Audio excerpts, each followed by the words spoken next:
thank my honourable friend from Glasgow Central for securing this important, urgent question. PPE contracts awarded to donors and cronies without a robust tender process. NHS contracts awarded to a firm partly owned by the Health Secretary. Privileged secret communications between an ex-Prime Minister and the Chancellor, between James Dyson and the current Prime Minister.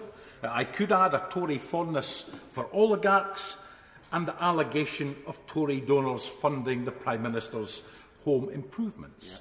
And there's no point in the Minister sitting there, part bombast and part Teflon Dawn, hoping this stench of cronyism will simply pass. It's far too late for that. So let me ask, when did this government judge that integrity, probity, transparency and the Ministerial Code were obstacles to be overcome rather than principles to always be adhered to?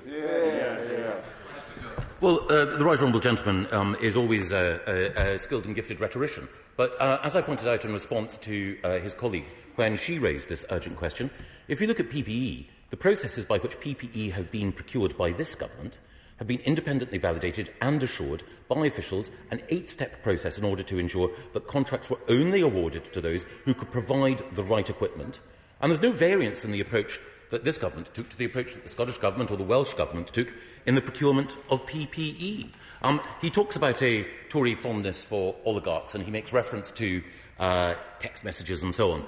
Well, I can only point out that our mutual friend, the Rural Economy Secretary in the Scottish Government, dined with Mr Lex Greensill and Mr Gupta in, I think, one of Glasgow's finest restaurants. If there is a particular fondness for dining with oligarchs, it is not the preserve of any one individual or party in this House, I might point out.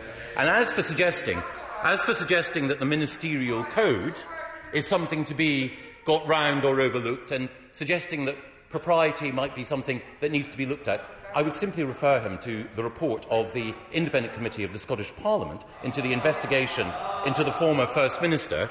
If people want to see a story of obstruction, obfuscation, prevarication and a waste of taxpayers' money, they can find it there.